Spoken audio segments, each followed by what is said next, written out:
নারায়ণগঞ্জের রূপগঞ্জ উপজেলার দাউদপুর ইউনিয়নের নোয়াগাঁও গ্রামে রপ্তানিমুখী জিআই তার তৈরির কারখানায় হামলার অভিযোগ করেছেন কারখানাটির মালিক মনোয়ার হোসেন অপু। তার অভিযোগ, চাঁদা না পেয়ে ১৭ ফেব্রুয়ারি সকাল ১১টার দিকে উপজেলা বিএনপির সভাপতি অ্যাডভোকেট মাহফুজুর রহমান হুমায়ুনের নেতৃত্বে এ হামলা চালানো হয়। এ সময় কারখানাটির ১,৬৬,০০,০০০ টাকার মালামাল লুট করা হয়েছে বলেও দাবি করেন অপু।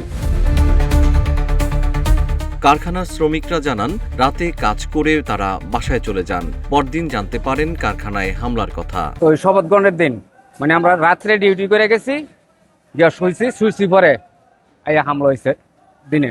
ঠিক আছে, তো দেখেন নাই, আমরা দেখিনি। তালা বন্ধ ছিল, ওই যে তালা ভাঙ্গা, গেট ভাঙ্গা। নাইটে ডিউটি করে এরপরে আমরা গেছি বাসায়, ৮টা বাজে গেছি বাসায়। কেউ ঘুমাই যায়, কেউ জাগিয়ে রয়েছে। আমরা লাঞ্চে ১২টার দিকে আমরা খবর পাইছি।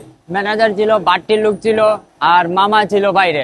তবে মাহফুজুর রহমান হুমায়ুন কারখানায় হামলার অভিযোগ অস্বীকার করে জানান, ঘটনার দিন তিনি জাতীয় সংসদ ভবনে শপথ গ্রহণ অনুষ্ঠানে উপস্থিত ছিলেন। গত ১৭ ফেব্রুয়ারি জাতীয় সংসদ সদস্যদের নবনির্বাচিত সংসদ সদস্য শপথ গ্রহণ অনুষ্ঠান এবং মন্ত্রী পরিষদের শপথ গ্রহণ অনুষ্ঠান। আমি সকাল থেকে সারাদিন ওইখানে ব্যস্ত ছিলাম এবং আমি যে ঘটনা আমি পরে শুনছি, এই ঘটনা সম্পূর্ণ মিথ্যা, ভিত্তিহীন এবং বানোয়াট।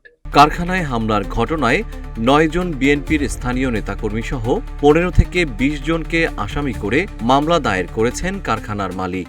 মামলার পর থেকেই নোয়াগাঁও ও পাশের জিন্দাগ্রাম প্রায় পুরুষশূন্য হয়ে পড়েছে। অ্যাডভোকেট মাহফুজুর রহমান হুমায়ুনের রাজনৈতিক কেরিয়ার ক্ষতিগ্রস্ত করার জন্য তার বিরুদ্ধে কারখানায় হামলার অভিযোগ আনা হয়েছে বলে মনে করেন স্থানীয়রা। এটা রাজনৈতিক একটা চাল, তার রাজনৈতিক কেরিয়ার নষ্ট করার জন্য মাহফুজুর রহমান হুমায়ুনের এই চালটা চালছে। ঘটনাটাই মিথ্যা। হুমায়ুন ভাই ছিলেন সংসদে শপথের দিন, উনি এলাকায় ছিলেন না। আর এই রাস্তা দিয়ে আপনার আরো যাচাই করে দেখেন ট্রাক ঢুকে কিনা, এটা ট্রাক ঢুকার রাস্তা কিনা, আর এদের গেট ভাঙ্গার কোন পরিস্থিতি আছে কিনা, তাহলে লোক ঢুকছে কোন হান্দা, লুটপাট করছে কোন হান্দা। এগুলি তো আসলে বানোয়াট। একটা হইলে তালের হেরা বেল বানায় বইতে। এখানে উনি অবৈধভাবে কারখানা তৈরি করছে। কৃষি জমি যাদের আছে তারা ওনাকে অনেকবার বলছে যে আপনার এখানে এসিডের পানি গিয়ে আমাদের ক্ষেতে জমি নষ্ট হয়। কারখানায় হামলার ঘটনা নিশ্চিত করেছে রূপগঞ্জ পুলিশ। তবে হামলার সাথে কারা জড়িত তা এখনো জানা যায়নি বলে জানান রূপগঞ্জ থানার ভারপ্রাপ্ত কর্মকর্তা। কারখানায় যে ঘটনা ঘটেছে সেই ঘটনাটার সাথে কিন্তু কে বা কারা ঘটনাটি প্রকৃতপক্ষে ঘটিয়েছে সেই বিষয়ে তো আমরা আসলে পুরোপুরি তদন্ত করতে পারিনি। তার পূর্বে মামলাটা আমাদের কাছ থেকে ইন্ডাস্ট্রিয়াল পুলিশ, সেখানে তাদের যেহেতু ইন্ডাস্ট্রিয়াল পুলিশ সেটা তদন্ত করিবে। এই জন্য আমরা ইন্ডাস্ট্রিয়াল পুলিশের কাছে ওই ডকেটটা ঊর্ধ্বতন কর্তৃপক্ষের আদেশে হস্তান্তর করে দিই। ঘটনার পর কারখানাটির নিরাপত্তা জোরদার করা হয়েছে। তবে স্থানীয়দের অভিযোগ, কারখানাটির বৈধ অনুমোদন নেই।